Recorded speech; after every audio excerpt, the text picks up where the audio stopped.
कौन हूं मैं? क्या है मेरा वजूद? क्या है मेरी पहचान? किसी की बेटी, किसी की बहन, किसी की बीवी, या फिर एक जिस्म जिसे नोचने को तैयार है चील, कौवे और भेड़िए। जीते जी तो लड़ गई मैं उनसे, पर मरने के बाद मेरे मुर्दे जिस्म को भी नहीं छोड़ा उन्होंने।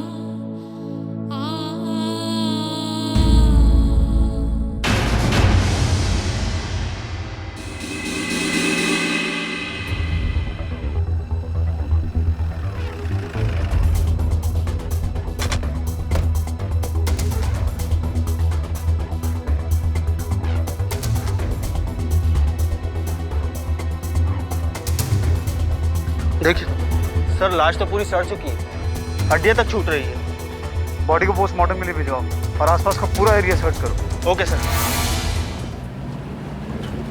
लाश करीब 4 से 4.5 महीने पुरानी है। लड़की का कद 5 फीट 7 इंच है और उम्र 22 से 23 के बीच। मौत की वजह? पहले सर पे किसी रोड से वार किया गया था। स्कल टूटी हुई है और उसके बाद गला घोटकर मर्डर किया गया। स्ट्रैंगुलेशन के मार्क्स हैं गले पर। डेड बॉडी के साथ किसी ने बलात्कार किया है। आप श्योर हैं इस बात को लेकर? जी हाँ, क्योंकि प्राइवेट पार्ट्स पे जो हमें इंजरीज मिली है वो एंटीमॉर्टम नहीं, पोस्टमार्टम है। सीमेन डिपॉजिट के ट्रेसेस बाहर प्राइवेट पार्ट पर ही हैं, यानी सीमेन यूट्रस तक तो पहुंचा ही नहीं, क्योंकि तब तक तो सेल्स डेड हो गए थे। नमस्कार, आज क्राइम पेट्रोल डायल 100 के एपिसोड में हम आपको दिखा रहे हैं पुंसिया बाजतपुर बिहार में हुए एक घिनौने अपराध की दास्तां। एक 22-23 साल की लड़की की लाश पुलिस को मिली और प्राथमिक जांच से पता चला कि पहले उस लड़की की हत्या की गई और फिर उसके साथ बलात्कार। कोई अपराधी इतना अधम कैसे हो सकता है? कोई ऐसा क्यों करेगा? लाश को ना तो अभी कोई नाम मिला था और ना ही उसकी पहचान हो पाई थी। पुलिस ने आसपास के पुलिस स्टेशन से 4-5 महीने पहले की मिसिंग रिपोर्ट मंगवानी शुरू कर दी। सर, सभी पुलिस स्टेशन और थानों से मिसिंग रिपोर्ट हासिल कर ली है। सर, मार्च 2015 से अप्रैल 2015 तक कुल 72 लड़कियों की मिसिंग रिपोर्ट लिखाई गई थी, जिसमें से 17 लड़कियां वापस आ गई थी, लेकिन 4 का मर्डर हो गया था और उन चारों के हत्यारों के ऊपर केस चल रहा है। सर, ये फाइल।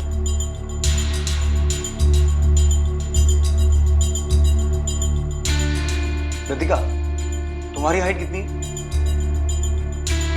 5.3। और पाठक तुम्हारी? Sir 6 feet. तुम्हारी पत्नी की? तकरीबन 5 फीट 3 इंच। पाठक, जिस लड़की की डेड बॉडी मिली है उसकी हाइट है 5 फीट 7 इंच और हमारे यहाँ इतने ऊंचे कद की लड़कियां बहुत कम मिलती हैं। पाठक, एक काम करो, जिन लड़कियों की मिसिंग केस की फाइल अभी तक क्लोज नहीं हुई है उनके परिवारों से पता करो ऐसी कितनी लड़कियां हैं जिनकी हाइट लगभग इतनी है। सिर्फ उन्हीं परिवारों को शिनाख्त के लिए बुलाओ। मुझे लगता है अब इस लड़की का कद ही इस केस को सुलझाने में हमारी मदद करेगा। लाश काफी गल चुकी थी और अब उसकी पहचान हो पाना मुश्किल था। पुलिस ने अनुमान लगाया कि हो सकता है कि लड़की की मिसिंग कंप्लेंट ना लिखवाई गई हो, इसलिए उन्होंने खबरियों के नेटवर्क को काम पर लगा दिया। 5 गांव से 5 लड़कियों के गुमशुदा होने की खबर मिली, लेकिन उनमें से सिर्फ 3 लड़कियों का कद लाश से मैच करता था। अब जांच का दायरा सिमट कर उन 3 परिवारों तक आ पहुंचा था। क्या उनमें से कोई शिनाख्त कर पाएगा इस लाश की? ये चूड़ियां हमें लाश के हाथों से मिली थी। आप पहचानते हैं इसे? आपकी बेटी की हैं? नहीं साहब, न तो ये चूड़ियाँ हमारी बिटिया के हैं और ना ये लाश। हमारी बहन लंबी जरूर थी पर ये नहीं हो सकती। ठीक है, आप लोग जा सकते हैं। वो तीसरी फैमिली का क्या हुआ? सर, तीसरी फैमिली एक ड्राइवर की है, नाम है फिरोज। उसकी बीवी लापता है, अभी पटना गया हुआ है, देर रात तक लौटेगा, कल सुबह तक थाने आ जाएगा।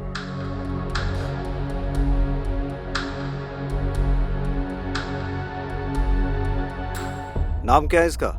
पता नहीं साहब। तेरी बीवी का जो लापता है?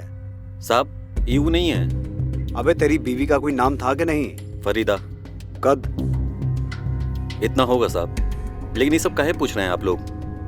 4 महीने से लापता है ना तेरी बीवी? हाँ साहब, लेकिन वो लापता नहीं है, भाग गई किसी दूसरे मर्द के साथ। अरे हमारे लिए तो उसी दिन मर गई थी जिस दिन हमें छोड़ के गई वो।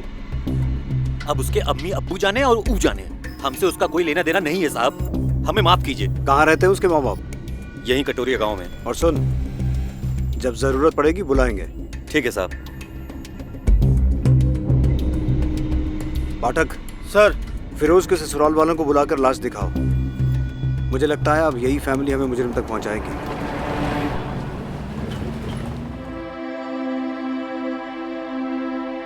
सर। सर मुन्ना। हमने सुना है आपकी बेटी लापता है। आपकी बेटी लंबी थी, लगभग उसी कद की एक लड़की की सड़ी हुई लाश मिली है हमें। हमारी बेटी नहीं होगी साहब। बिना लाश को देखे कैसे कह सकते हो कि तुम्हारी बेटी नहीं है?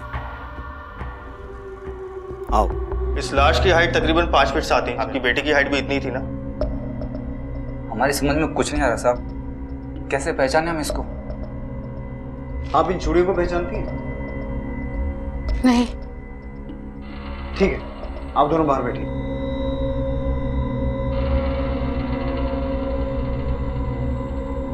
पाठक सर। इन दोनों को लैब लेके जाओ। इनका डीएनए सैंपल लो और लाश के डीएनए के साथ मैच करवा के देखो। और हाँ, ये लाश जिस बोरी में मिली थी उसके ऊपर एक मार्क था, वो भी पता करो आइडेंटिफाई हुआ है या नहीं। सर।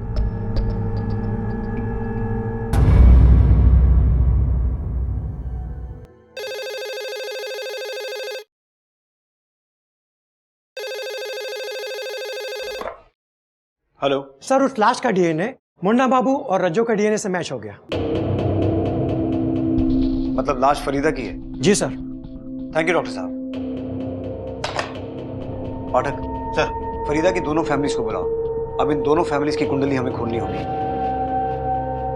फरीदा और उसके शौहर के ताल्लुकात कैसे थे ये पता लगाना बहुत जरूरी है, क्योंकि शौहर तो कह रहा है कि उसकी बीवी किसी के साथ भाग गई थी। सर ऐसा भी तो हो सकता है कि जिसके साथ वो भागी थी उसी ने उसे मार दिया। हो सकता है, लेकिन अगर वो किसी के साथ भागी थी तो कोई अपनी प्रेमिका को मारकर उसकी लाश के साथ रेप क्यों करेगा? अब इस केस को सुलझाने के 2 ही रास्ते हो सकते हैं पाठक।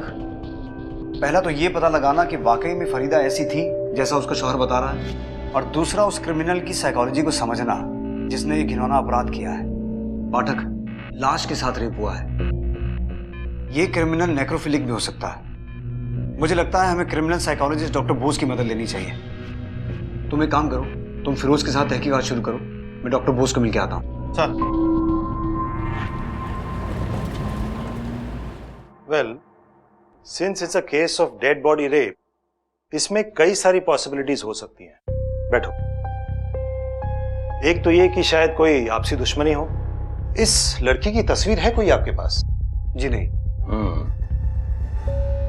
इसकी संभावना बहुत ज्यादा है कि लड़की बेहद खूबसूरत होगी, और यह भी हो सकता है कि कोई उसे पाने की कोशिश करता रहो और अंत में कुछ हासिल होता नजर नहीं आया तो पहले उसने लड़की का मर्डर कर दिया और फिर रेप। कोई दिल जला आशिक ये क्राइम कर सकता है। डॉक्टर बोस, इस केस में ऐसी कोई जानकारी तो नहीं मिली है, फिर भी हम इस एंगल के बारे में गौर जरूर करेंगे। कोई खूबसूरत लड़की अगर ना कहे तो मेल ईगो को चोट लगती है और वो ऐसी हरकत कर सकता है। एक और पॉसिबिलिटी है, लेकिन वो बेहद रेयर है। नेक्रोफीलिया। डॉक्टर बोस, मुझे नेक्रोफीलिया के बारे में थोड़ी डिटेल जानकारी चाहिए।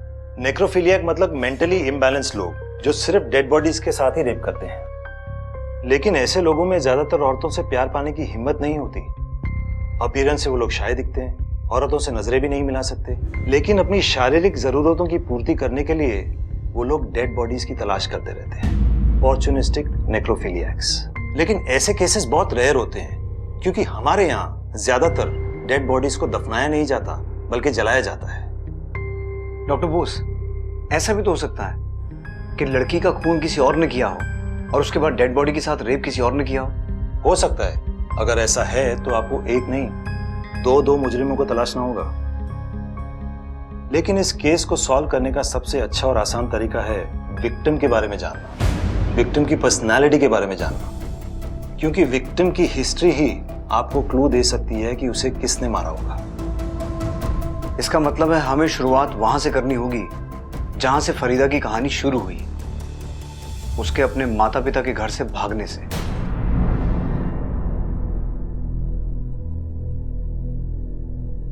सर। फिरोज। फिरोज, जो लाश तुम्हें दिखाई गई थी वो किसी और की नहीं बल्कि तुम्हारी बीवी फरीदा की है। और बड़ी हैरानी की बात है कि उसको मारने के बाद उसकी लाश के साथ रेप हुआ है। रेप हुआ है? सनी तो होना ही था। अच्छा हुआ मर गई, जीते जी तो मार ही डाला था ना उसने हम लोगों को। कोई नहीं सोचा था कि वो ऐसी निकलेगी। फिरोज, तुम फरीदा को कब और कहां मिले थे? सर एक दिन की बात है, हमारी गाड़ी खराब हो गई।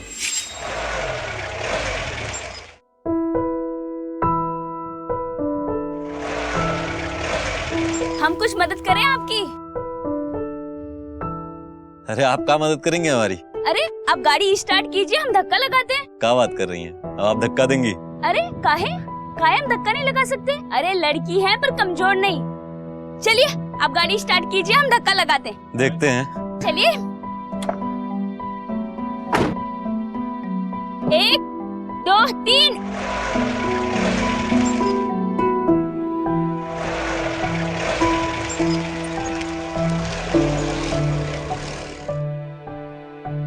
देखा, निकल गई ना।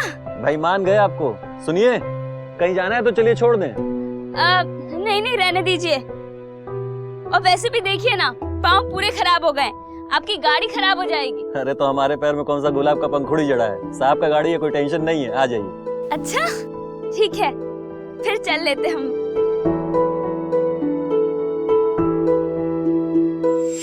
बस साहब, उसमें कुछ बात तो थी कि हमारी गाड़ी के पहिए उसकी घर की ही तरफ घूमने लगे। हम दोनों मिलने लगे। इश्क हो गया था साहब उससे। एक दिन हम दोनों ने भाग कर निकाह कर लिया। हम दोनों बहुत खुश थे एक दूसरे के साथ।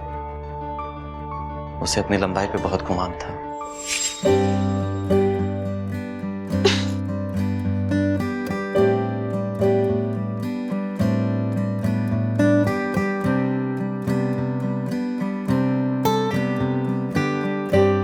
अरे फिरोज, हाँ सुनो तो, यहाँ हो ना। हुआ क्या? इतना काहे शर्मा रहे हो? हाँ, बीवी है हम तुम्हारी, कोई परोसन नहीं। अरे लेकिन काम का है। बस यहाँ खड़े रहो, काम कुछ भी नहीं है। चुपचाप खड़े रहो और निहारो कि तुम्हारी बीवी कैसे पंखा साफ करती है। जो काम वहाँ छुप छुप के कर रहे हो ना, तो यहाँ पर करो। क्यों? हाय अल्लाह, ये तो देखा ही नहीं हमने। 1 फुट नाटे रह गए तुम हमसे। लगता है तुम्हारी अम्मी तुम्हें बचपन में दूध कम पिला रही। अच्छा जी, अभी बता। अरे नहीं। सुनो, अब बताओ, इसकी अम्मा ने कम दूध पिलाया? सिर्फ 2 इंच से चूक गए हम, वरना हमारे शौहर हमसे नाटे होते। गलत आदमी से दिल लगा बैठे ना। तुमने ना जरूर कोई चीटिंग की होगी हमारे साथ। चीटिंग तो वो कर रही थी हमारे साथ। घर वालों से लड़ाई लेके निकाह किए थे उसके साथ, अपनों से दुश्मनी मोल लिए थे। बदले में उसने कहा दिया धोखा। घर छोड़ के भाग गई किसी यार के साथ। फिरोज, क्या लगता है तुम्हें, किसके साथ भागी होगी तुम्हारी बीवी? पता नहीं साहब, पता नहीं किस किस के साथ चक्कर चला रही थी। अरे हमारी तो इज्जत ही मिट्टी में मिला के गई। अब कहां मुंह दिखाएंगे साथ वालों को? ठीक है, तुम फिलहाल जा सकते हो। पाठक सर, इस फरीदा को समझने के लिए अब उसके माँ बाप से मिलना होगा, क्योंकि शायद उनसे मिलने के बाद इस किरदार का कोई दूसरा पहलू सामने आए।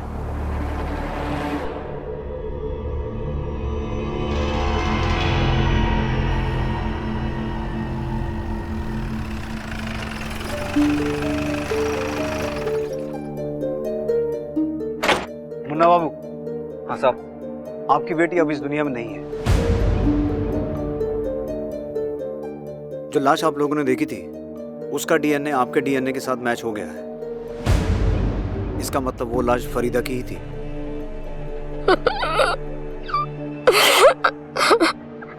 संभालिए अपने आप को। मुन्ना बाबू, हम आपकी बेटी के कातिल को ढूंढ रहे हैं और इस काम में हमें आपकी मदद चाहिए। हमने आपको पहले बताया नहीं, लेकिन आपकी बेटी का पहले कत्ल हुआ और फिर उसकी लाश के साथ किसी ने जबरदस्ती की। बलात्कार किया उसके साथ। आपको किसी पर शक है? कोई अंदाजा है कौन हो सकता है जो आपकी बेटी के साथ ऐसा घिनौना अपराध कर सकता है? नहीं साहब, सच कहें तो हम हमारी बेटी के बारे में कभी समझ ही नहीं पाए। बड़ी उम्मीद थी उससे, किस बाप को नहीं होती। पर एक दिन वो भाग गई किसी के साथ। बाद में पता चला कि उसने शादी कर ली है। दोनों कहीं अलग रहने लगे। लड़के का नाम फिरोज था। फिर फिरोज के माँ बाप ने भी उन दोनों का रिश्ता कबूल कर लिया और फिरोज अपने खानदान के साथ ही रहने लगा। हमें लगा कि हमारी बिटिया खुश है वहां। ईद का मौका था, हम दोनों बिटिया की ससुराल गए। लीजिए, मुंह मीठा कीजिए, आपकी बेटी फिर से भाग गई। अरे वैसे भी आप लोगों को तो अपने आप पर फक्र होना चाहिए। अरे ऐसा क्या सिखाया है आप लोगों ने? ऐसे कौन सी परवरिश दी है अपनी बेटी को? कोई भी चाहने वाला मिला नहीं कि वो भाग जाती है। अरे फरीदा की अम्मी, आप क्यों सर झुका रही हैं? अरे खाइए, मिठाई खाइए। अरे अम्मी, थोड़ा भी जाने दो। छोड़ो क्या मुन्ना बाबू, आपने तो ऐसी बहू दी कि तमाशा देखने के लिए मेला जाने की जरूरत ही नहीं पड़ी। हमको ही तमाशा बना के गई वो। ये ऐसे बुत बने क्या सुन रहे हैं? चलिए निकलिए, दफा होइए यहाँ से। चलिए उठिए। लड़की के माँ बाप थे हम, शर्म से सर झुकाकर लौटा। बुरा मत मानिएगा, लेकिन जब फरीदा आप लोगों के साथ यहाँ रहती थी शादी से पहले, तब उसका किसी के साथ कुछ? नहीं साहब, हमारी बेटी ऐसी नहीं थी। हाँ, वो बहुत हंसी मजाक करती थी। वो कद में लंबी थी ना, इसलिए जो भी लड़के उससे कद में छोटे थे ना, उनका बहुत मजाक उड़ाया करती थी। पर हमारी बेटी ऐसी नहीं थी। आपकी बेटी और फिरोज के बीच मोहब्बत थी, फिर उनकी शादी भी हो गई। फिर अचानक ऐसा क्या हुआ कि? ये तो हमारी भी समझ में नहीं आ रहा साहब। 1-1.5 साल में ऐसा क्या हो गया कि वो भाग गई? आपके पास आपकी बेटी की कोई तस्वीर तो होगी?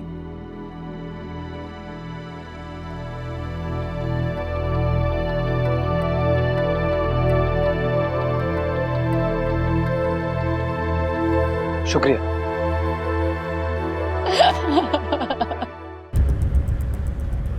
जैसा कि डॉक्टर बोस ने कहा था, लड़की वाकई खूबसूरत है। ऐसा लगता है ये खूबसूरती ही इसकी दुश्मन बनी होगी। बहुत चाहने वाले होंगे इसके। सर कोई दिलजला आशिक भी तो हो सकता है इसके पीछे। इसके शौहर को जरूर पता होगा कि कौन इस पर मर मिटने को राजी था और कौन इसे मार के मिटाने को। पहली बार तो उसने साफ साफ जवाब नहीं दिया, लेकिन अब वही हमें बताएगा कि इसके कितने आशिक थे और कौन कौन था।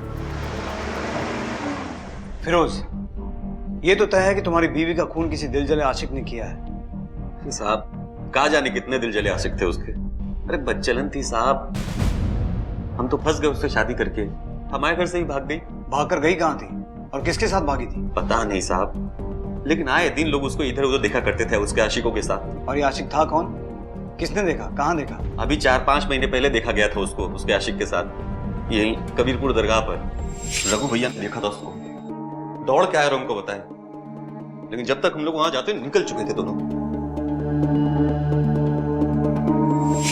रघु भैया कौन है? हमारे गांव में रहते हैं। कहीं उसी की नजर तो नहीं थी फरीदा पर? अरे नहीं साहब, बहुत अच्छे आदमी हैं, बड़े भाई के जैसे हैं। हमारे निकाह में बहुत मदद किए थे। पाठक, दरगाह पे जाके पता करो, पता तो चले ये सच बोल रहा है या झूठ। सर बाबा, इस लड़की को पहचानते हैं क्या?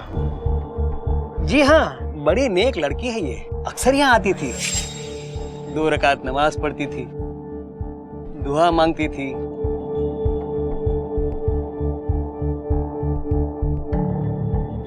गरीबों को खाना खिलाती थी।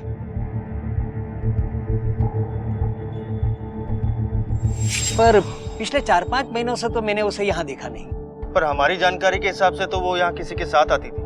जी, अपने शोहर के साथ आती थी या फिर अकेले। इसे पहचानते हैं? जी हाँ, यही तो उसका शोहर है, फिरोज नाम है इसका। अच्छा बाबा, कभी किसी और के साथ आई थी यहाँ? परवरदिगार की कसम, वो वैसी औरत नहीं थी, ये एकदम पाक दामन औरत है वो। शुक्रिया। सर ये फिरोज झूठ बोल रहा है। इसकी बीवी दरगाह तो जाती थी, लेकिन या तो इसके साथ या फिर अकेले, कभी किसी और के साथ नहीं गई सर। और सर 4 महीने से तो वो दरगाह गई नहीं। वे झूठ बोलकर गुमराह कर रहा है तू। साहब हम काहे गुमराह करेंगे आपको? राजेश, रॉकी, सलीम, बबलू, समीर, इन सबके साथ चक्कर था उसका, और कहा जाने कितना चक्कर था। ये जिन लौड़ों के तूने नाम लिए हैं कहाँ मिलेंगे? सर ये फिरोज कहीं हमें गोल गोल तो नहीं घुमा रहा? पाठक, एक औरत का मर्डर करके उसकी डेड बॉडी के साथ रेप करने वाला आदमी कोई सिंपल आदमी तो नहीं होगा ना? सर आपका शक कहीं फिरोज पर तो नहीं? हाँ सर, उसके पास मोटिव है, वो उसका मर्डर कर सकता है, लेकिन लाश के साथ रेप? अगर मुजरिम कोई मानसिक रोगी है तो उसका कोई क्रिमिनल रिकॉर्ड भी होगा। सर लेकिन फिरोज का तो किसी भी पुलिस स्टेशन में कोई क्रिमिनल रिकॉर्ड नहीं है। और वो 5 लोग, राजेश, सलीम, समीर, रॉकी और बबलू, देखते हैं अब इन 5 की कुंडली में क्या निकलता है। सर एक बात और, सर जिस बोरे में लाश मिली थी उसके डिटेल्स लेने के लिए मैंने मिश्रा जी को भेज दिया है।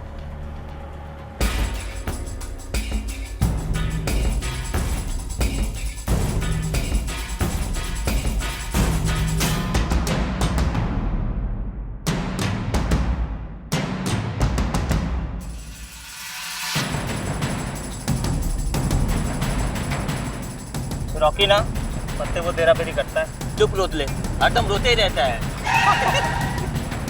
अरे पुलिस! साहब पत्ते खेल रहे थे, जुआ नहीं खेल रहे थे हम लोग। सिखा मत। राजेश कौन है? ये साहब। तूने फरीदा को आखिरी बार कब और कहाँ देखा था? सब फरीदा भाभी को उनके घर पे। भाभी बोलता है, तेरा चक्कर था ना उसके साथ? अरे नहीं साहब, अम्मा कसम, हमने तो बस एक बार उनके हाथ की बनाई फिरनी खाई थी, बस उसके बाद तो मैंने देखा भी नहीं साहब। जब से वो गायब हुई तब से कहीं देखा? नहीं साहब, कहीं नहीं देखा। राजेश झूठ मत बोल, फिरोज ने हमें बताया कि तू उससे मिलता था। साहब वो झूठ बोल रहा है, सारा हमको वो तुझी को क्यों फंसा रहा है? कोई तो वजह होगी ना। गायब होने से पहले उसको मैं फिरोज के साथ लड़ते हुए देखा था। हमारे वजह से घर में कौरा मचा है, हमारे वजह से? मत खुलाओ तुम हमारा। अरे तो तू ही बता ना, वही रात कव्वाली जाने के लिए क्यों मिली जब हम घर पे नहीं थे? किसके साथ गई थी तू? जब तुम साहब के साथ में गाड़ी लेकर जाते हो, रात कहाँ बिताते हो ना, एक मालूम नहीं है का हमें? अशफाक भाई सब किससे बताया तुम्हारे? हमारा हाथ मत लगाना हम पे, बाकी जनानियों की तरह कमजोर नहीं है हम। उस दिन किस तरह से फंसे हुए पहिए को निकाल लिया था ना, उसी तरह तुम्हारा हाथ उधर फेंक देंगे। एक दिन कव्वाली कहाँ चले गए तो क्या बच्चा हो गए का हम? अरे कुछ ना कुछ तो करती होगी ना तू, बार बार नाम काहे उछलता है तुम्हारा? बस इतनी परेशानी है, इतना ही शक है तो काहे ना तलाक ले लेते हमसे? बबलू तू बता, क्या जानता है फरीदा और फिरोज के बारे में? पता नहीं साहब, वो लोग हमेशा लड़ाई झगड़ा करते रहते हैं। समीर कहाँ मिलेगा? समीर से पूछताछ करके कोई फायदा नहीं, वो तो कभी किसी औरत की तरफ नजर भी उठाकर नहीं देखता था। उसका किसी साथ क्या चक्कर होगा साहब? पाठक सर, समीर को उठा के लेकर आओ और इन सबका पार्सल थाने भिजवाओ। सर। सर सर ये है समीर।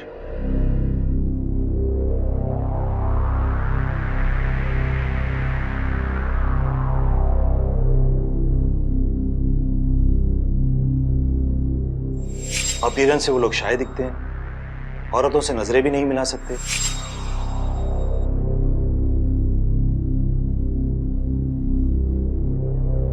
पाठक इससे पूछताछ हम नहीं करेंगे। तो फिर कौन करेगा सर? समीर, समीर नाम है ना तेरा? बैठ। मस्ताना लेडीज टेलर के यहाँ कटिंग का काम करते हो ना तुम? जी मैडम। फरीदा आती थी वहाँ? हाँ। नीचे क्या देख रहा है? नजरें मिलाकर बात कर। खूबसूरत थी ना वो? जी जी नहीं मैडम।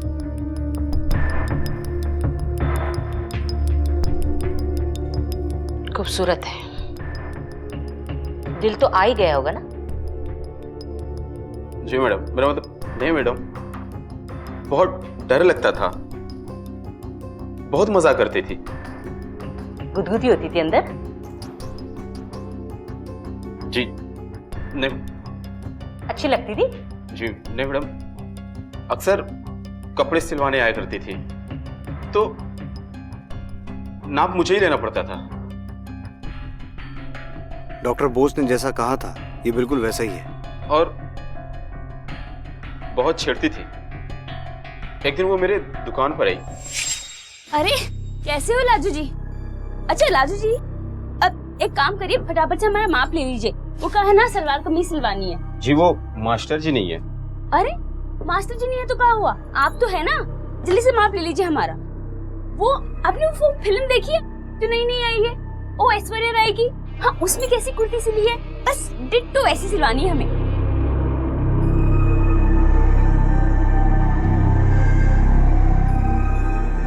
अरे इतना कपकपा क्यों रहे हैं आपके हाथ? अच्छा अब छोड़िए, हम बताते हैं, लिखिए 36।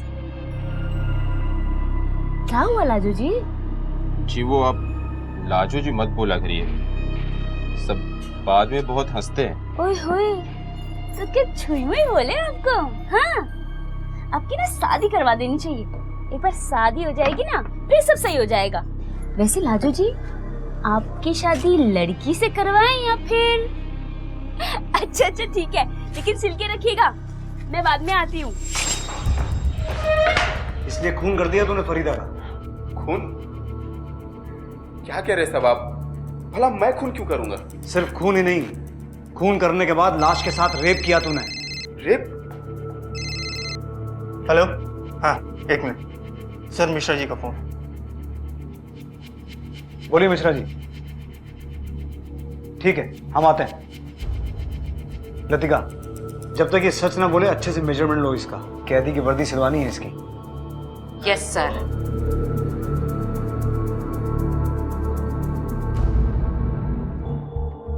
जी सर, ये बोरी तो हमारे क्या की है, लेकिन इसमें लाश कैसे आई ये मैं कैसे बता सकता हूँ? पुंसिया गांव से कोई आपकी बोरी खरीदता है? नहीं सर। पुंसिया का कोई आदमी यहाँ काम करता है? एक मिनट, हाँ मंडल जरा अंदर आना। कोई बड़ा केस है साहब क्या? फुंसिया गांव से कोई हमारे यहाँ काम करता है क्या? सर वो अपना टेम्पो ड्राइवर रघु, वहीं का है। ये रघु भैया कौन है? हमारे गांव में रहते हैं। बुलाओ उसे। सर 2-3 दिन से छुट्टी पे, बीमार है। उसका नंबर और एड्रेस दीजिए, पर याद रहे उसे बताना मत, समझ गए ना? रघु जिस पर फिरोज को बेहद भरोसा था, उसकी क्या भूमिका थी इस जुर्म में? क्या वो शामिल था या फिर उसे भी इस जुर्म की कहानी लिखने वालों ने पुलिस की आंखों में धूल झोंकने के लिए लाकर खड़ा कर दिया था? शक के घेरे में एक मासूम सा दिखने वाला समीर भी था, जिसे पुलिस नेक्रोफिलिक यानी कि लाशों के साथ शारीरिक संबंध बनाने वाला मान रही थी। क्या वो सकुचा सा, सहमा सा मासूम युवक वाकई इस जुर्म का सूत्रधार था?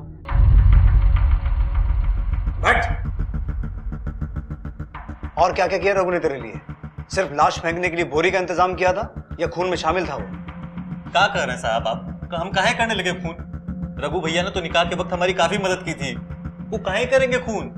देख फिरोज, तेरी उल्टी गिनती शुरू हो चुकी है। तूने क्या कहा था? तेरी बीवी के बहुत से यार हैं, तूने नाम भी बताए, लेकिन जब हमने पता किया उनमें से एक भी आदमी ऐसा नहीं निकला जिसकी तेरी बीवी के साथ यारी हो। फिर तूने क्या कहा? तेरी बीवी दरगाह जाती थी किसी के साथ। तेरी बीवी जिस दिन से गायब हुई है वो दरगाह गई नहीं। पर साहब। चुप! क्या कहा था तूने? तेरी बीवी के साथ झगड़े होते थे, तलाक तक बात पहुंच गई थी। नहीं, तू अपनी बीवी पर बदचलन होने का इल्जाम लगा रहा है। पर साहब अशफाक भाईजान ने ही ये बात हमें बताई थी, एक बार नहीं कई बार, कि उसका एक के साथ नहीं कईयों के साथ चक्कर है। तूने जिस जिसका नाम लिया हमने सबकी कुंडली निकलवाई है, एक भी आदमी उसमें शामिल नहीं है। झूठ बोल रहे हैं साहब, ऐसी बात भी कोई कबूल करता है क्या? एक बात बता, तूने अपनी बीवी को देखा कभी किसी के साथ? नहीं साहब। फिर? लेकिन अशफाक भैया ने तो देखा, रघु भैया ने तो देखा। अबे तेरे भैया कहेंगे कि तेरा कान कौवा ले गया, तू कौवे के पीछे दौड़ेगा क्या? पाठक चल, इसके प्यारे भैया अशफाक को उठा के लेके आ। ये केस अब इन दोनों पे खत्म होगा। और याद रखना फिरोज, बहुत घिनौना अपराध हुआ है, एक लाश के साथ रेप हुआ है। सजा तो मिलेगी ही, लेकिन उससे पहले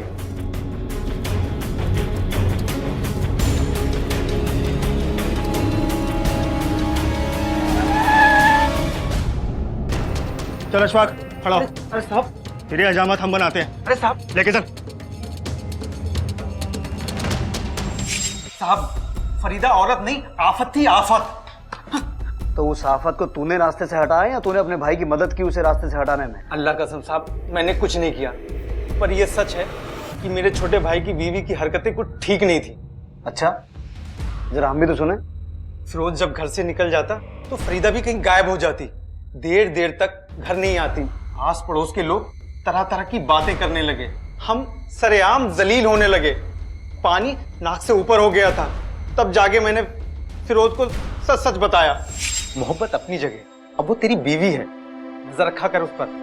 ना जाने क्या क्या किसके साथ करती फिरती है, अब मुझसे बर्दाश्त नहीं होता है। अरे ऐसी बात ही तो पहले बताना चाहिए था ना, अब क्यों बता रहे हो?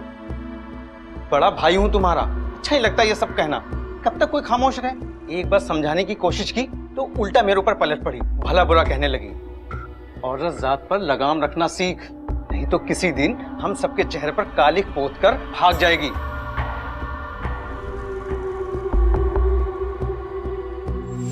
साहब, मैंने फिरोज को कई बार आगाह किया, सब लोगों ने देखा। घर से भागने के बाद बेहयाई से सर उठाकर घूम रही थी।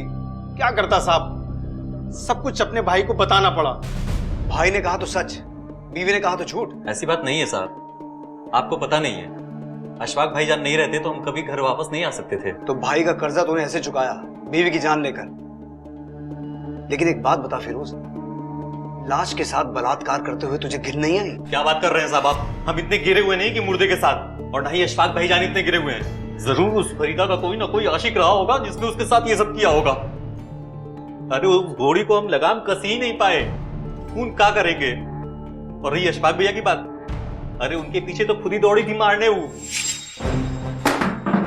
अरे फिरोज, ये कहाँ है? जब कल रात हम घर पे नहीं थे, कहाँ थी तू? काहे बौखला रहे हो इतना? कव्वाली सुनने गए थे।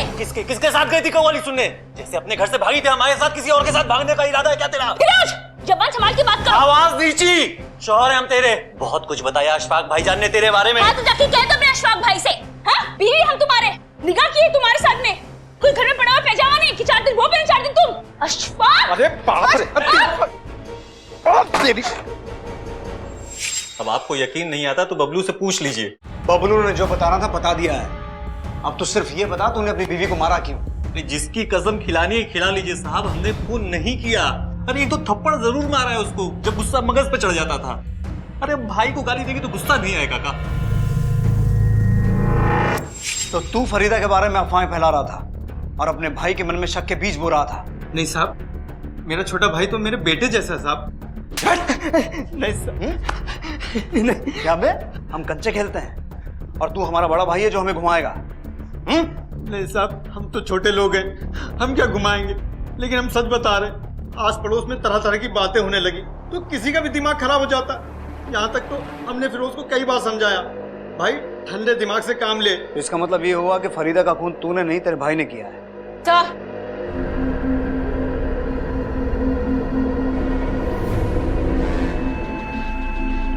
रघु कहाँ छुप के बैठा था? सर इवनिंग कॉलेज के पीछे बगीचे में। ये और राजेश दोनों दोस्त हैं और दोनों के दोनों हिस्ट्री शीटर। अब इनकी हिस्ट्री के नए पन्ने हम लिखेंगे। मिश्रा जी, आप प्रस्तावना लिखिए, हम आते हैं। जी सर। लतिका जी समीर को जाने दो। जी सर। पाठक सर, अब इस केस का असली मुजरिम हमारे हाथ में है। अशफाक, फिरोज, राजेश या रघु, या फिर ये चारों।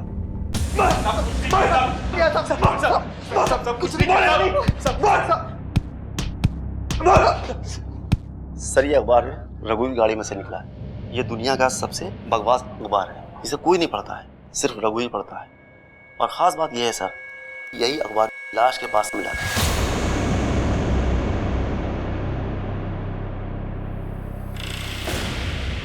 बोलो, क्यों मारा फरीदा को? साहब हमने नहीं मारा साहब, बोलना रघु। साहब हमने तो सिर्फ लाश को ठिकाने लगाने में मदद की थी साहब, और कुछ नहीं। अगर तुम दोनों ने फरीदा को नहीं मारा तो किसने मारा है? लाश के साथ रेप किसने किया? What?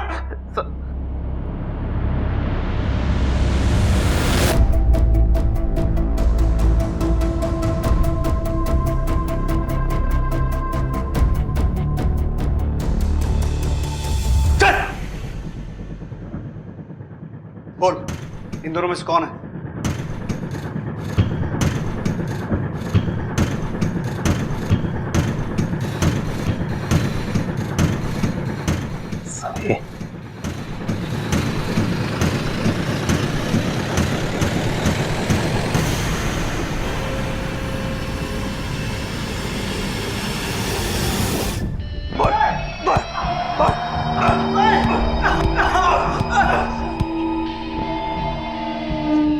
बोलेगा भी। मैंने मारा फरीदा को। पहले मैं फरीदा और फिरोज की शादी के खिलाफ था। जब मैंने फरीदा को देखा तो देखता ही रह गया। मैंने अब्बू को मना लिया।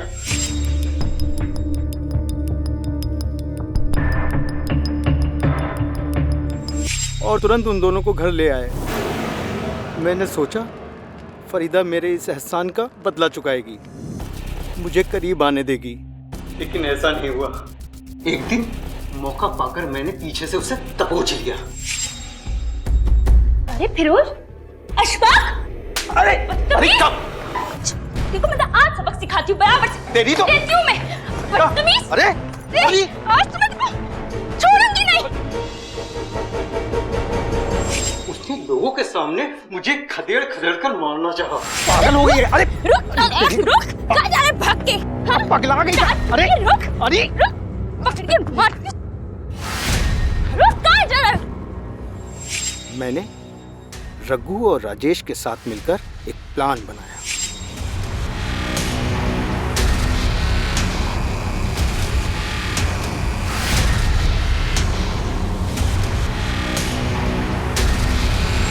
उसे रघु पर बड़ा यकीन था। रघु को उसके पास भेजा। भाभी जान, अस्सलाम वालेकुम। वालेकुम अस्सलाम। आइए भाई। और भाभी जी, आपको एक खुशखबरी देना चाहते हैं। हाँ बताइए। जो फिरोज भाई है ना, फिरोज भाई ने घर बनाने के लिए एक जमीन खरीदी। तो मैंने ये सोचा कि कहीं आपको बाद में जमीन पसंद ना आए, तो चलो मेरे साथ आपको दिखा देता हूँ। अरे सोचिए मत भाभी जी, चलो मेरे साथ, मैं आपको दिखा देता हूँ। अच्छा, खुशी की बात है, इतने का सोचना। आइए भाभी जी, मैं हूँ ना आपके साथ। हाँ हाँ चले। जमीन दिखाने के बहाने टेम्पो में उसे बिठा लाए।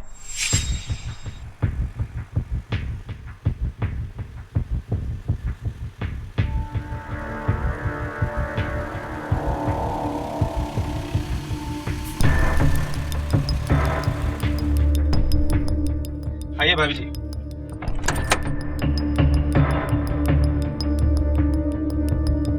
ये देखिए, ये जमीन खरीदी है इतना बढ़िया सा। ये जमीन खरीद रहे हैं फिरोज? हाँ भाई। यहाँ कौन आएगा? हम बताते हैं।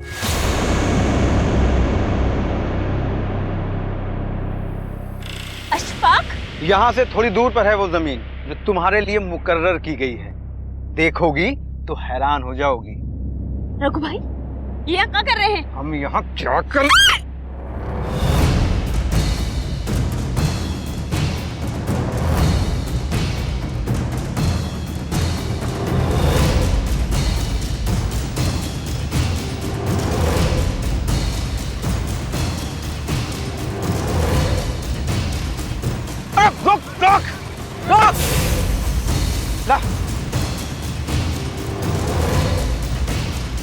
रुक फरीदा, रुक।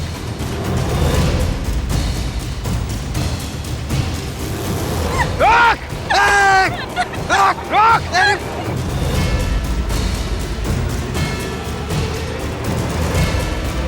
इतनी जिल्लत सही थी, इतने ताने सुने थे नौटे होने के, दिमाग सुलग उठता था। सामने तो लाश पड़ी थी साहब, लेकिन दिमाग में जीती जागती फरीदा। हमने अपना आपा खो दिया। शर्म आती है तुम जैसे आदमी को सामने देखकर। ऐसी चार्जशीट बनाऊंगा तुम्हारे खिलाफ कि जमानत को भी तरस जाओगे।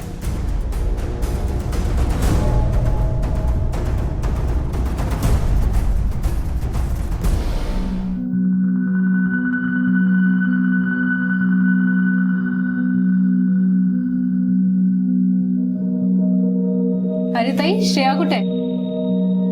अरे लगता है वो अंदर तैयार हो रही होगी, और जब तक मैं उसे बाहर नहीं लाऊंगी ना, लगता है वो आएगी ही नहीं। प्रभा ने पार्टी इतनी झकास दी है कि कोई कमी ही नहीं छोड़ी। अब कैसे नहीं देती, मेरी श्रेया की पार्टी है भाई, और इतनी मेहनत उसी के लिए तो करती हूँ मैं।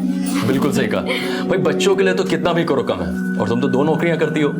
मेरा तो एक रिक्शा चलाने में टायर पंचर हो जाता है। अब जल्दी बुलाओ श्रेया को, वरना बच्चे लोग कंट्रोल नहीं कर पाएंगे। हाँ अभी बुलाती हूँ। श्रेया, श्रेया कुठे गेली? अरे अभी तक तैयार नहीं हुई ये लड़की। श्रेया, अरे ये लाइट को क्या हो गया? अरे आप लोग सब घबराओ मत, मैं मोमबत्ती जला रही हूँ। क्या हो रहा है? कैसी आवाजें आ रही हैं?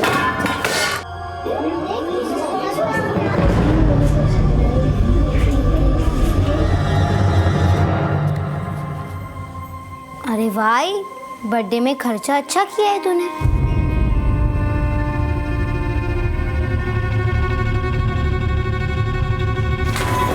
दिन रात मेहनत करती हूँ, एक एक पैसा कमाने में पसीने निकल जाते हैं मेरे, फिर भी इतनी मुश्किल से इतना महंगा केक लाई थी तेरे लिए, लेकिन तुझे तो ये सब दिखाई नहीं देता ना। कम से कम ये तो सोच लेती श्रेया कि सारे मोहल्ले के लोग यहाँ खड़े थे। मोहल्ले वाले को इधर उधर खड़े रहने के अलावा कोई काम नहीं है, और ये सब करके तो मेरे लिए बुरी ही रहेगी। अरे विनोद ने मुझे बताया यहाँ क्या हुआ, मैं फौरन आ गया। विनोद ने बताया तेरे को, या तेरे पास जिगर नहीं है ये बोलने के लिए कि तू भी इसमें इसके साथ था? लाइट तो तूने ही काटी होगी ना। मैं कुछ बोलता नहीं हूँ करके तू मुझे हर मामले में घसीट लेगी? क्या मिलता है तेरे को ये सब करके? और वैसे भी हम दोनों का तलाक तो हो चुका है ना। तेरे से पीछा छूटता तो तलाक होता ना। अरे ऐसे तलाक का फायदा ही क्या, जो तू गले में घंटी की तरह लटका है मेरे। अब मैं बीमार हूँ तो क्या करूँ? अरे छोड़ बाबा, किसके सामने बात कर रहा है? बाबा की दवाई जान पे आती है, और मोहल्ले के सामने पार्टी देकर दिखावा करना अच्छा लगता है ना। तू गप्पा बस, मदे बोलू न खुश, तुझे नहीं समझेगा श्रेया। ये आदमी किस तरह से झूठ बोलकर मुझसे पैसे ऐंठता है, दवाई का बहाना बनाकर। बाबा,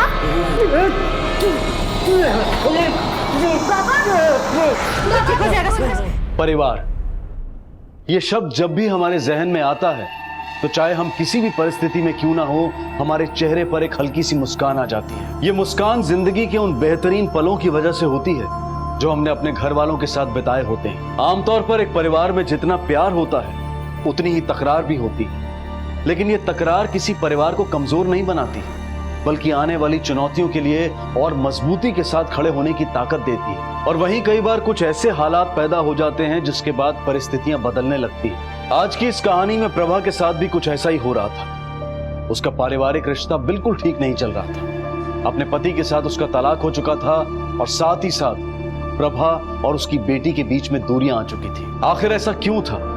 क्या हुआ था इस परिवार में? और क्यों श्रेया को अपनी मां फूटी आंख नहीं सुहाती?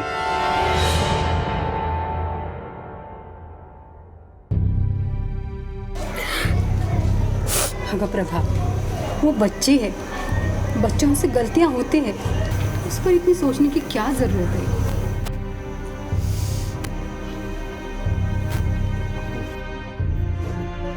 सारा दिन काम करती हूँ और फिर रात को ये सब। मेरी तो जैसे जिंदगी ही बर्बाद हो गई है। 13 साल हो गए, काश मैंने कभी सुबह से शादी ही नहीं की होती।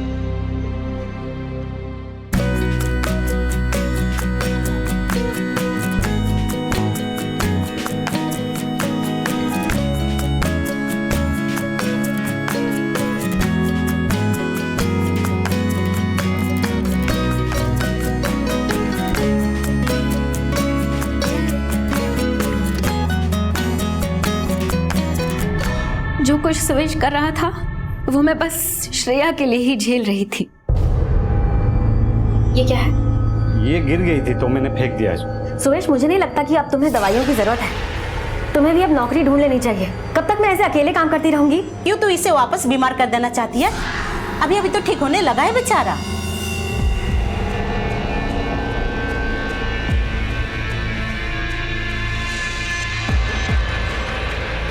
वाह यार, तुझे तो पार्टी के लिए शाम का इंतजार ही नहीं करना पड़ता। भाई को शाम को 7 बजे के बाद आती है, उससे पहले दिन भर ऐश ही ऐश। तूने तो साला पूरा मामला ही पलट दिया। एक तरफ तेरी बीवी कमाती भी है, घर का सारा काम भी करती है, ऐसे जैसे तेरी बीवी नहीं कोई लॉटरी हो। तू साला घर पे ऐश कर रहा है। लोगों को बीमारी दुख देती है, पर मुझे देख, मुझसे ज्यादा सुखी इंसान देखा है कभी इस दुनिया में? है? एक बात बता, तुझे सच में कोई बीमारी है, ऐसा ही हवा बांध रहा है? मैंने अपने बीमारी को ही अपना हथियार बना लिया। 4-5 बोल छोड़ दे कि दौड़े पड़ना कम ना हो। अब मैं इतना बीमार थोड़ी ना हूँ जितना मेरी बीवी समझती है। यार दारू खत्म हो गई यार। अरे श्रेया बेटा, दूसरी वाली बोतल ले आ। हाँ आ जा बेटा, आ जा। ये ले। बाबा बर्फ भी डाल दूं? हाँ बेटा, अंकल को 2 बर्फ डाल दे। शक तो मेरे को पहले से ही था तेरे पे। अपने दोस्त के ग्लास में अपनी बेटी से दारू डलवाते हुए शर्म नहीं आई तेरे को? अरे कम से कम अपनी अय्याशियों के लिए अपनी बेटी का इस्तेमाल करना तो बंद कर। बात को इतना लंबा क्यों खींच रही है? बात लंबी हो या छोटी, अब तो बात कोर्ट में ही निपटेगी।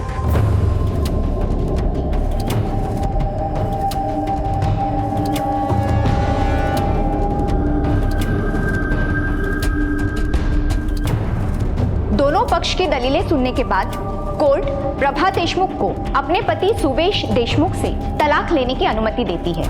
बच्ची श्रेया देशमुख की कस्टडी मां प्रभा को दी जाती है। मैडम ऐसा मत कीजिए, मैं आपके पाँव पड़ता हूँ madam. Madam please madam. Divorce तो सिर्फ कागज पर ही हुआ था, क्योंकि वो तो मेरे पीछे पीछे यहाँ तक आ गया। इस चौल में मैंने सोचा था कि वो कभी यहाँ तक नहीं पहुंच पाएगा और मैं अपनी जिंदगी की नई शुरुआत करूंगी।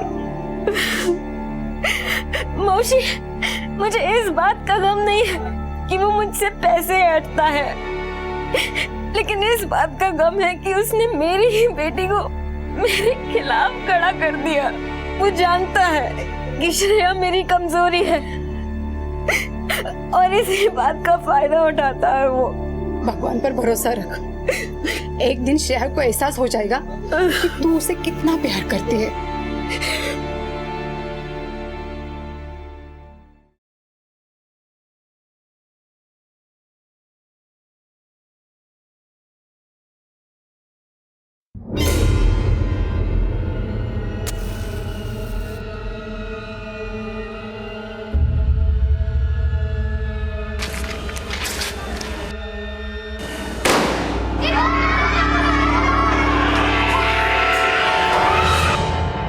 ये फ्रूट फेशियल है ना मैम, आपको बिल्कुल गोरा गोरा कर देगा।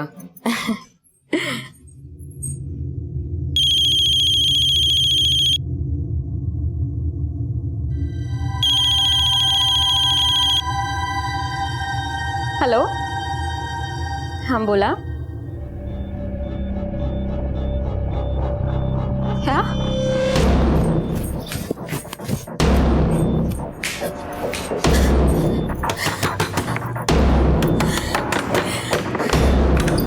श्रेया कहाँ फंसे जा रही है? श्रेया कुठे आहे तू? श्रेया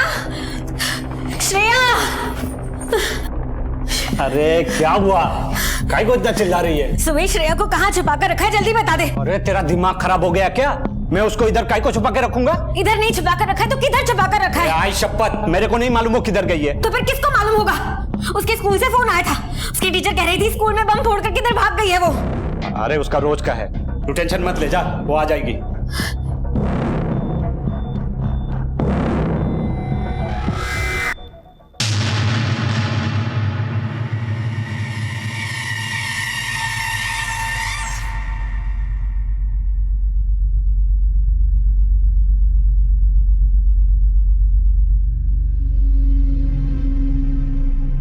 दुर्गा मौसी, कहीं नहीं मिल रही है श्रेया।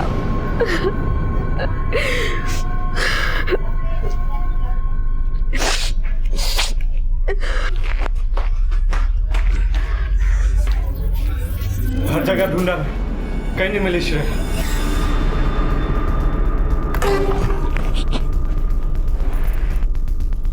तुम लोग फिर आ गए? साहब मेरी बेटी श्रेया वो मिल नहीं रही है। तुम लोगों का रोज कुछ ना कुछ चलता है ना? साहब ये मेरी सास है, इसी ने मेरे पैसे चुराए हैं। आप एक बार इसके घर में देखिए, मेरी जमा पूंजी यहीं मिलेगी। हाँ हाँ साहब, आप आओ और देख लो पूरा घर। मैंने चोरी नहीं की तो मैं क्यों डरूं? शिंदे बाग जरा।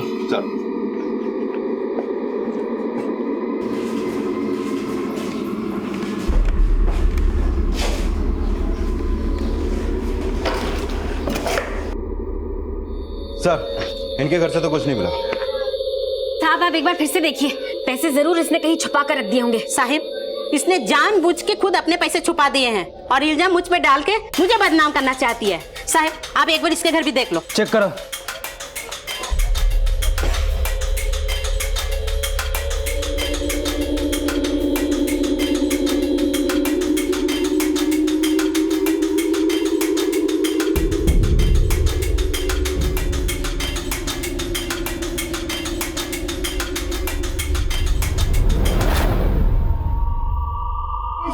चलिए देखें।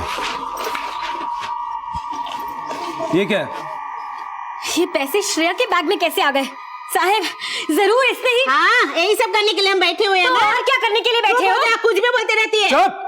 हे बघा, तुमची नाटकं बघायला माझ्याकडे वेळ नाही. अगली बार ध्यान रहे. मैं मानती हूँ कि हमने आपको अब तक बेवजह तंग किया है, उसके लिए माफी, लेकिन मेरी बेटी श्रेया वो घर वापस नहीं आई साहब, आप उसे ढूंढो। अगर ये तुम लोगों का कोई नया नाटक हुआ ना, दोनों को उठा के अंदर कर दूंगा। नहीं साहब, सच्ची। हम तुम्हारी बच्ची को ढूंढने की शुरुआत करते हैं, कुछ भी पता चलेगा तो इन्फॉर्म करें, और अगर तुम्हारी बेटी खुद से कहीं गई हो और घर वापस आ जाए तो तुम हमें इन्फॉर्म करोगे।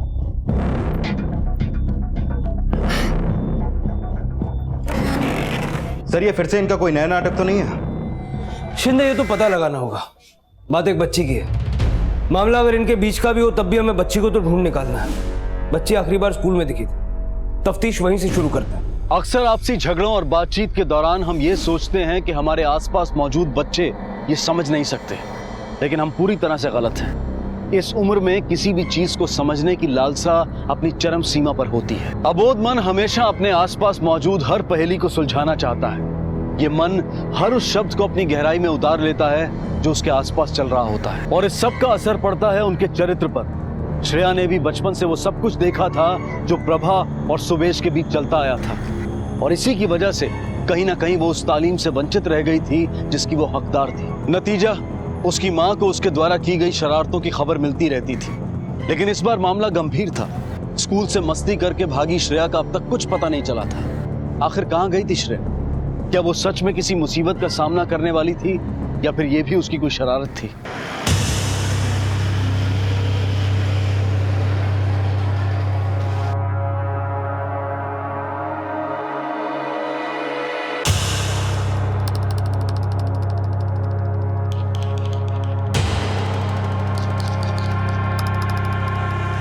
सर इस श्रेया का ट्रैक रिकॉर्ड कुछ खास नहीं है स्कूल में।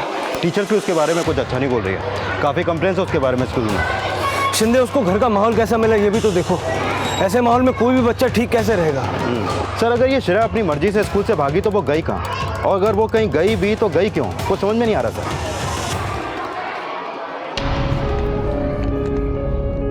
नमस्ते साहब। इस बच्ची को जानते हो? इसी स्कूल में पढ़ती है। साहब जानता हूँ साहब, ये हमेशा मेरे पास से आइसक्रीम लेकर जाती है। बहुत नटखट बच्ची साहब। कल भी इसने यहाँ से आइसक्रीम खरीदी थी। कल तो ये स्कूल खत्म होने से पहले ही निकल गई थी साहब। वहाँ रिक्शा स्टैंड से रिक्शा लिया था उसने।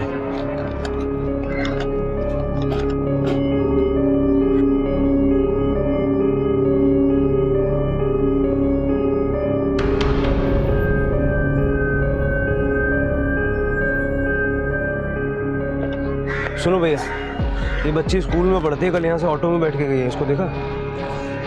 हाँ साहब, ये लड़की मेरे ही रिक्शे में बैठी थी। मैंने ही 7 बंगला बस स्टॉप के पास छोड़ा था, मेट्रो ब्रिज के नीचे।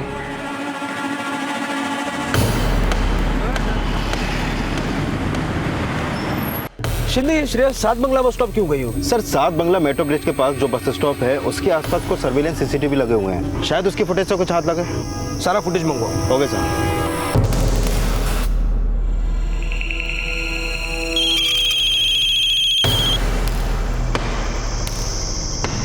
हेलो,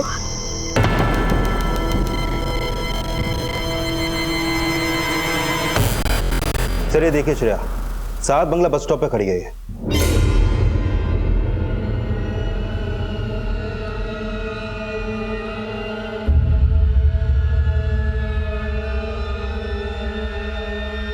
ये श्रेया बस में बैठकर कहाँ गई? सर ये 210 नंबर की बस है। 7 बंगला बस स्टॉप से लेकर लास्ट स्टॉप तक सिर्फ 4 स्टॉप्स हैं, और आखिरी स्टॉप है वर्सोवा। सर इतने बड़े एरिया में से ढूंढ पाना मुश्किल होगा। शिंदे, एटलीस्ट ये तो पता चला कि श्रेया वर्सोवा की तरफ गई थी। अब ये पता करना है कि वो वहाँ क्यों गई थी और किससे मिलने गई थी। मात्रे के साथ अपने 2 आदमी और भेजो और उस एरिया में पूछताछ करवाओ। हो सकता है किसी ने बच्ची को देखा हो।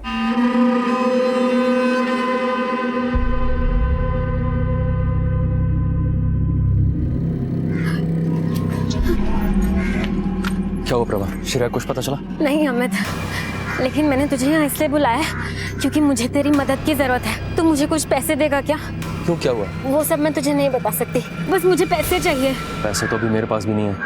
होता तो मैं मना ना करता, लेकिन काफी दिनों से काम पर नहीं गया हूँ ना, तो अच्छा ठीक है, अब तू जा।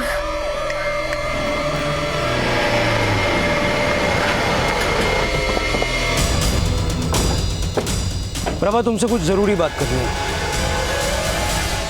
श्रेया उस दिन स्कूल से भागने के बाद सीधी वर्सोवा की तरफ गई थी। कोई रहता है तुम्हारा वहां? वर्सोवा? नहीं साहब, वर्सोवा में तो हमारा कोई नहीं रहता।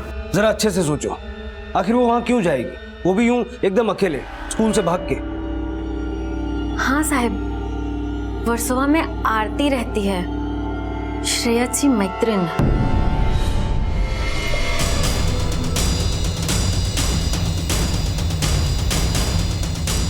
आरती, आपकी फ्रेंड श्रेया आपसे मिलने आई थी?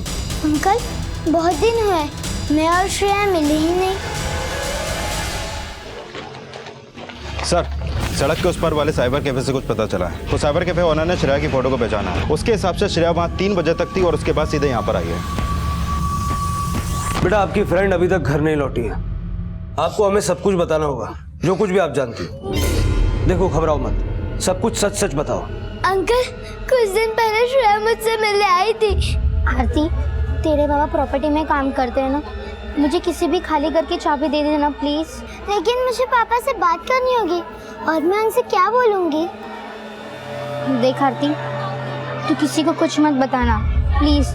तू बस मुझे चाबी दे दे, किसी को कुछ नहीं पता चलेगा। तू मेरी दोस्त है ना, मेरे लिए इतना नहीं कर सकती? ठीक है, मैं एक बार ट्राई करती हूँ। बेटा, कौन से घर की चाबी दी थी आपने उसे? राजकमल चोल के घर की। आपके पास उसकी डुप्लीकेट चाबी है? हाँ है।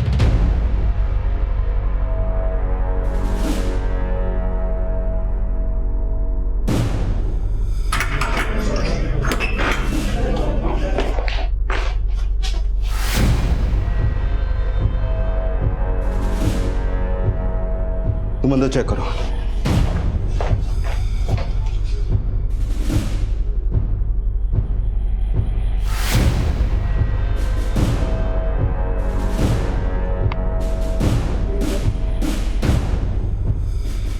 सर, यहाँ पे कुछ भी नहीं है।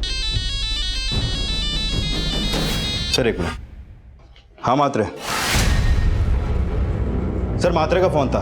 प्रभा ने अपने घर के पास ही एक सुनार को अपने गहने बेच दिए।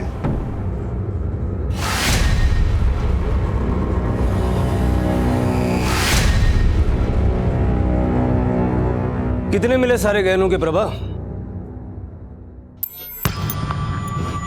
गहने? कौन से गहने? मैं तो अपने काम से वापस आ रही हूँ। प्रभा, हमारे पास गंवाने के लिए वक्त नहीं है। हम तुम्हारी बेटी को बचाकर उसे वापस लाना चाहते हैं। कहीं श्रेया के लिए कोई धमकी भरा कॉल तो नहीं आया तुम्हें? देखो प्रभा, तुम्हारे लिए ये समझना बेहद जरूरी है कि हम ही हैं जो उसको बचा सकते हैं और वापस ला सकते हैं। 50,000 मांगे साहब। फोन आया था मुझे। किसने मांगे तुमसे पैसे? जानती हो उसे? मैं नहीं जानती साहब, बस फोन आया था और कहा कि 50,000 रुपए देना पड़ेगा और श्रेया उनके पास है और अगर नहीं दिए तो वो श्रेया को मार देंगे। इसी बात का शक था। वैसे इस किडनैपिंग के पीछे कोई ऐसा भी है जिसकी तुम कल्पना भी नहीं कर सकती। कौन? शायद इस किडनैपिंग के पीछे तुम्हारी बेटी श्रेया खुद है। क्या?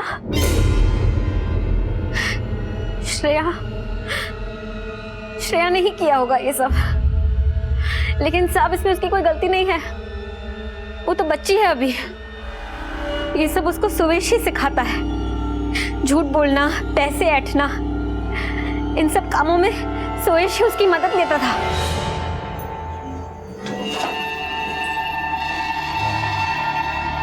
अरे आई, नाश्ता तैयार है? नाश्ता नहीं है, कल की खिचड़ी है, दे दूं? क्या है तू भी? प्रभा के घर से देख क्या मस्त खाने की खुशबू आ रही है। कुछ तो करना पड़ेगा।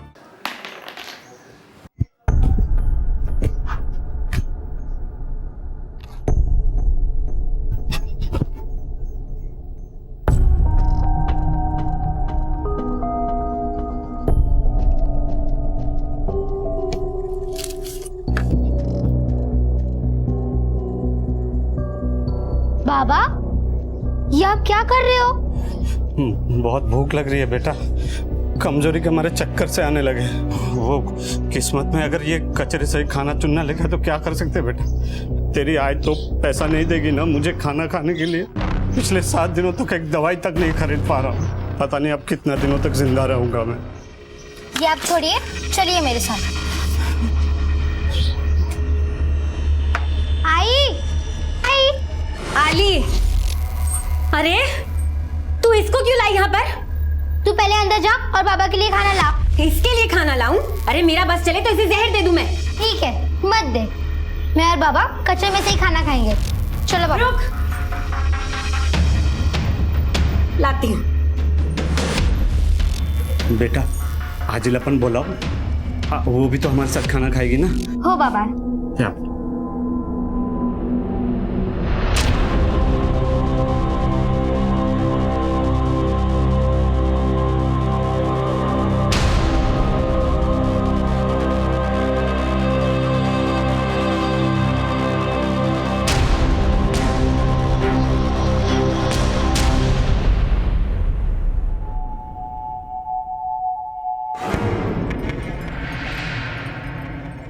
आई, लगता है वो लेनदार आ रहा है।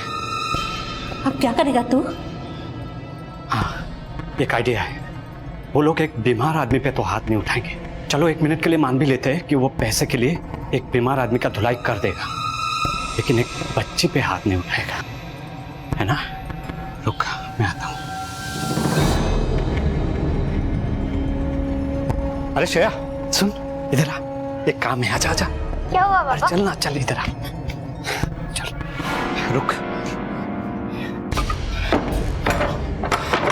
चल तू ना बेटा यहाँ लेट जा, ठीक है? क्या हुआ बाबा? आप मुझे यहाँ लिटा क्यों रहे हो?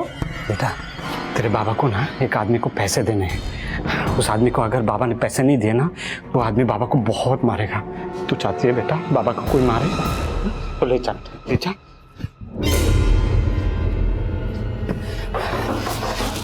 आई, तू संभाल पैसा।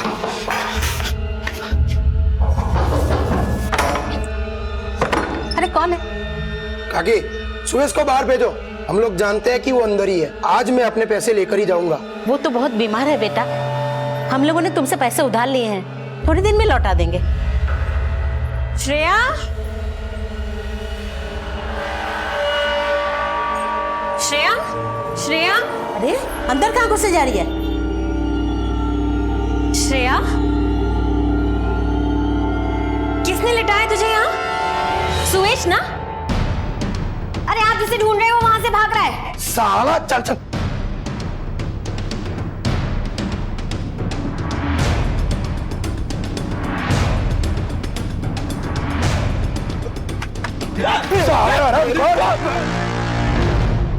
फिर इसके बाद श्रेया बिगड़ गई साहब। घर से पैसे चोरी करना, झूठ बोलना, इतनी छोटी सी उम्र में सब गलत काम सीख गई थी वो। तुम्हारा फोन?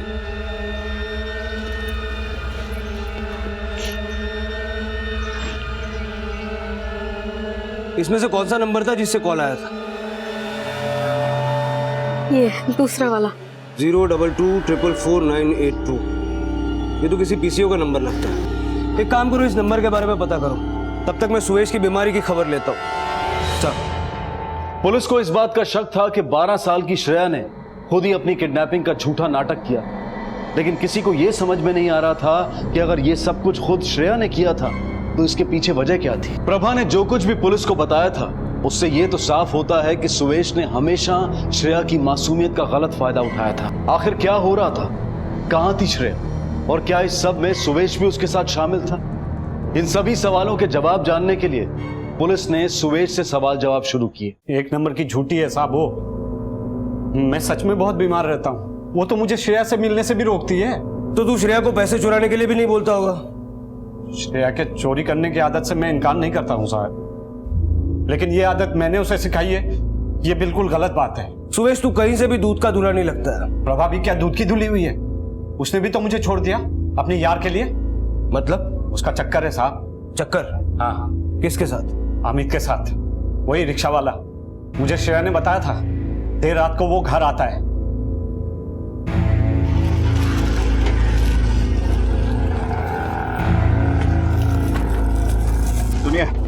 022444982। वो है साहब। क्यों, क्या हुआ? इस नंबर से एक धमकी भरा कॉल आया था। मामला किडनैपिंग का है। कोई आदमी यहाँ आया था इस 10-12 साल की लड़की के साथ। ये कैसे बता सकता हूँ साहब मैं? यहाँ तो 50 लोग आते हैं।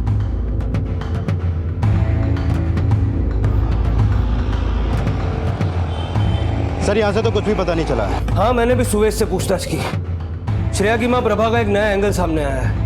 शिंदे कहीं कुछ ऐसा तो नहीं जो हमें नजर नहीं आ रहा? सर अब तो ये कहना भी मुश्किल है कि श्रेया ने खुद ही ये सब प्लान किया है या फिर किसी और का भी हाथ है इसमें। एक काम करो, इस अमित के बारे में और पता लगाओ।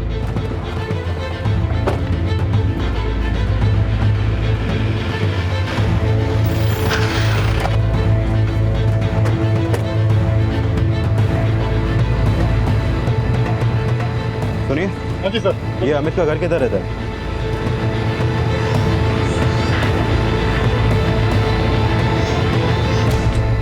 सुनिए, ये अमित का घर कहाँ है? यहाँ से राइट। Thank you.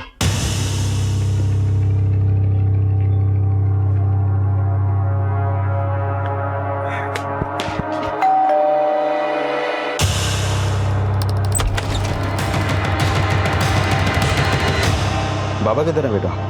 साहब, अमित तो बाहर गया है। बेटा श्रेया को जानते हो? हाँ सर, मैं श्रेया को जानता हूँ। वो मेरी स्कूल में पढ़ती है और वो मुझे बिल्कुल अच्छी नहीं लगती। क्यों नहीं अच्छी लगती बेटा तुम्हें? ऐसा क्या हुआ? वो मेरे घर पे आके रहने वाली है। तुम्हारे घर में? क्यों बेटा? मेरे बाबा और उसकी यही शादी करने वाले हैं। सर ये प्रभा का अफेयर कहानी में एक नया एंगल जोड़ रहा है। हाँ, इस अफेयर के बारे में सुवेश ने भी बताया था, जो उसे श्रेया से पता चला। अमित के बेटे को भी ये बात मालूम है, बस प्रभा ने ये बात हमसे खुद छुपा के रखी। अमित और प्रभा को लेकर आओ। साहब, हम दोनों एक दूसरे को पसंद करते हैं, लेकिन इसका मतलब ये नहीं है कि मैं श्रेया को कुछ कर दूंगी। सबसे ज्यादा प्यार मैं श्रेया से ही करती हूँ। पर श्रेया तो तुमसे नफरत करती थी। तेरे और अमित के चक्कर के बारे में भी उसे पता था। इससे तेरा मोटिव और स्ट्रांग हो जाता है। और तू बिना ब्रेक लगाए सारी कहानी फटाफट बता। पता चला बहुत दिनों से तेरा रिक्शा नहीं निकला है। पैसों की जरूरत तो तुझे भी होगी। साहब मेरा रिक्शा मेरे पास है ही नहीं, बनने को दिया है इसलिए नहीं चलाया। और साहब प्रभा का तलाक हो चुका था और मेरी बीवी को तो मरे काफी टाइम हो गया, इसलिए हम दोनों ने सोचा कि एक दूसरे का सहारा बनते हैं। साहब श्रेया मेरी भी बेटी जैसी है, उसको कुछ करने का तो मैं सोच भी नहीं सकता। मासूमियत घोल के पी गए हो तुम दोनों, लेकिन मैं सब पता करके रहूंगा। और जहां मुझे पता चला कि सबके पीछे तुम दोनों हो, नाक से पानी पिला दूंगा।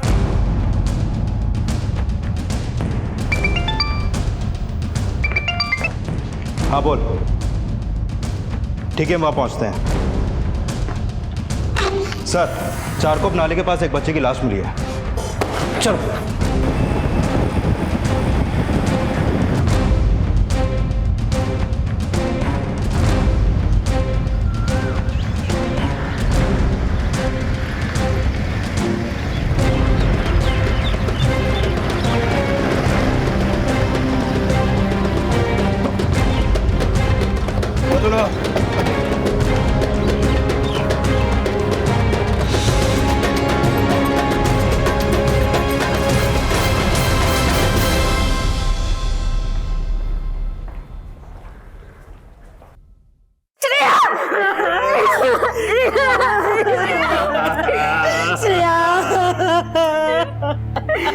एक 12 साल की बच्ची को बड़ी निर्दयता से मारा गया था। एक किडनैपिंग का केस जो खुद श्रेया ने रचा था, अब उसके मर्डर केस में तब्दील हो चुका था। आखिर कौन था जिसने इस बच्ची की हत्या की थी?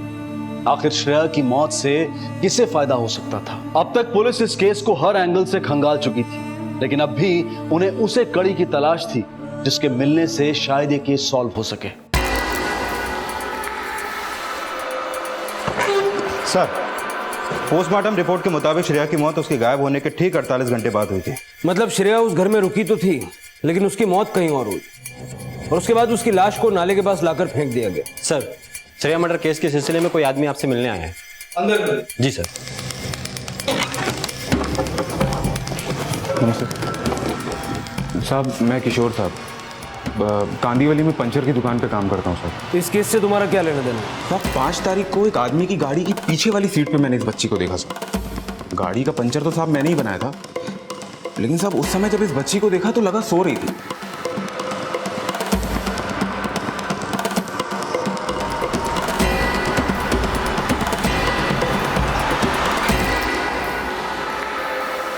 लेकिन साहब अब तो जरूर लगता है कि ये बेहोश थी बच्ची साहब। ड्राइवर का स्केच बनाने में हमारी मदद करो। साहब उसने तो अपना मुंह ढक रखा था साहब, लेकिन आज सुबह पेपर में बच्ची की फोटो देखते ही मैं यहाँ आ गया साहब। गाड़ी नंबर याद है?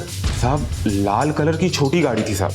अब दिन भर में साहब इतनी गाड़ियां देखते हैं, ध्यान तो नहीं रहता, लेकिन साहब गाड़ी का आखिरी नंबर साहब 8-9 था। ठीक है तुम जाओ, अगर कुछ भी जरूरत पड़ेगी तो दोबारा बुलाएंगे।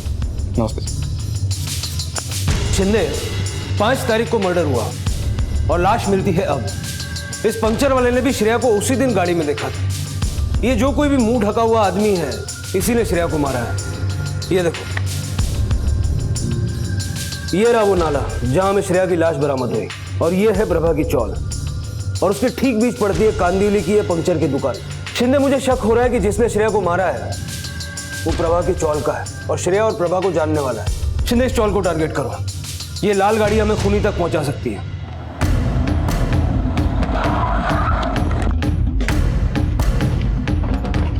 रुके, यहाँ कोई लाल कलर की गाड़ी देखी तुमने जिसका लास्ट नंबर 8-9 है? नहीं।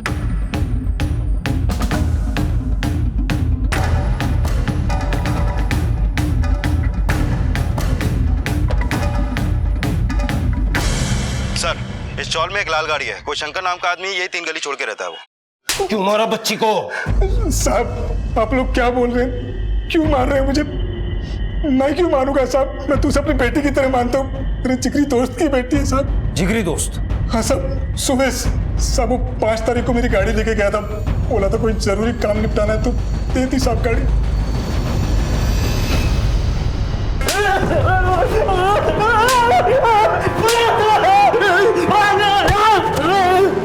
तूने ही मारा है अपनी बेटी को। चल बोल वरना उल्टा लटका के मारूंगा। बता दो साहब, प्रभा से पैसे निकलवाने के लिए मैंने और श्रेया ने मिलकर ये प्लान किया था, लेकिन ये बात गलत है कि मैंने उसे मारा है साहब। तुझे इतने पैसों की क्या जरूरत पड़ी जो तूने इतना बड़ा प्लान बनाया? लेनदारों को पैसे देने थे साहब, मैं क्या करता, जीना आराम हो गया था साहब मेरा। फिर श्रेया ने झट से एक घर का इंतजाम कर लिया। प्लान ये था कि पैसे मिलने तक वो उस घर में ही छुपी रहेंगी, लेकिन उस दिन मुझे ऐसा लगा जैसे कोई मेरा पीछा कर रहा है, शायद कोई लेनदार। जब भी मुझे ढूंढने कोई लेनदार आता, श्रेया घर में मेरी जगह सो जाती थी। उस दिन भी जब राजकमल चौल के उस घर में मैं श्रेया से मिलने गया तो उसने बोला कि वो मेरी जगह ले लेगी और मैं उस जगह सेफ रहूंगा। ठीक है। मैं जब अगले दिन वापस अपने घर आया तो मैं खुद ये देखकर हैरान हो गया कि श्रेया की लाश मेरे ही बिस्तर पर पड़ी थी।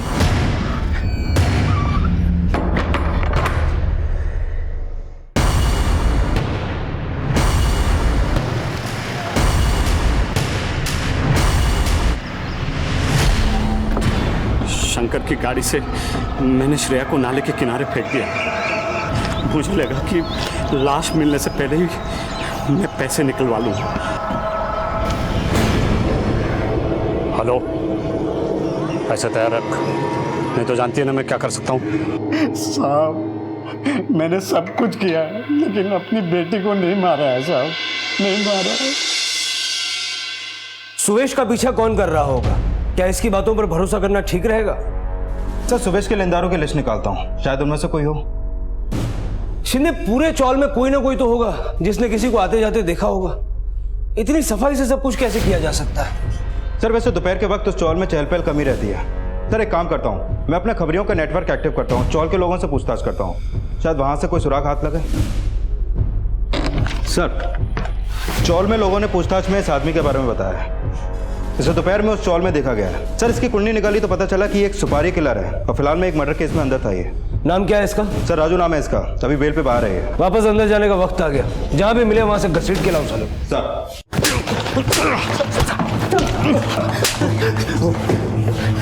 सर बोल, मैं ही मारा था छोकरी को, मुझे पैसे मिले थे। किसने दिए थे पैसे?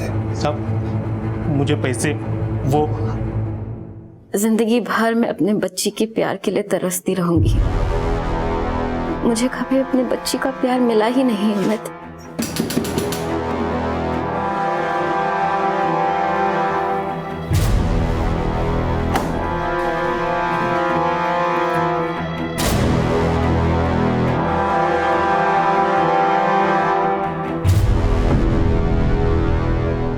बच्ची को? बोल। साहब मैंने ऑटो बेचकर सुपारी दी थी साहब, लेकिन साहब सुपारी श्रेया की नहीं, सुवेश की थी।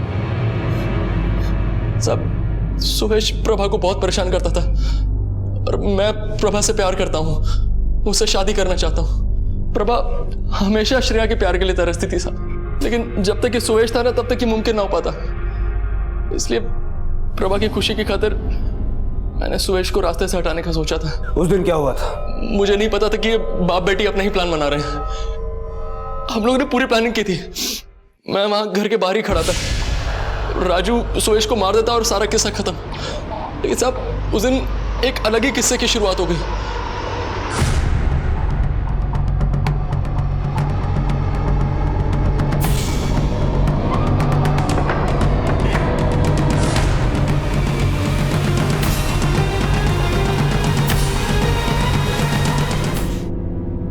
अबे अमित जल्दी आ जाए या लोचा हो गया।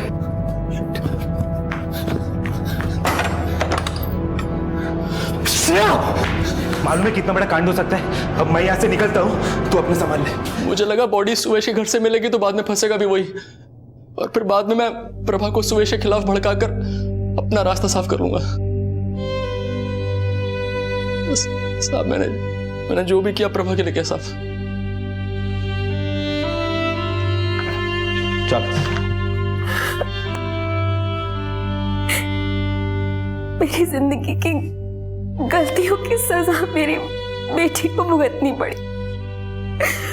सुवेश और मेरे झगड़े की वजह से मेरी बेटी की जान चली गई। अब मेरी बेटी कभी वापस नहीं आएगी साहब, कभी वापस नहीं आएगी। इस केस में एक शख्स ने अपने प्यार को पाने के लिए जुर्म का रास्ता चुना। भले ही उसका मकसद प्रभा को हर तकलीफ से आजादी दिलाना हो, लेकिन किसी भी सही काम की शुरुआत किसी बुरे इरादे के साथ नहीं हो सकती। इस सब के लिए सुवेश भी उतना ही जिम्मेदार है जितना कि अमित।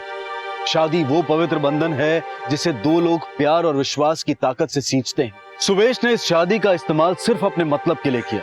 उसने कभी ये कोशिश नहीं की कि सब कुछ ठीक हो, पति पत्नी दोनों कंधे से कंधा मिलाकर परिवार को चलाएं। अगर उसने जरा सा भी इस बारे में सोचा होता तो शायद श्रेया जिंदा होती और अपनी जिंदगी बेहतर तरीके से जी रही होती। अब मैं अनूप सोनी आपसे विदा लेता हूं, फिर मुलाकात होगी अगले एपिसोड में एक और चौंका देने वाले केस के साथ।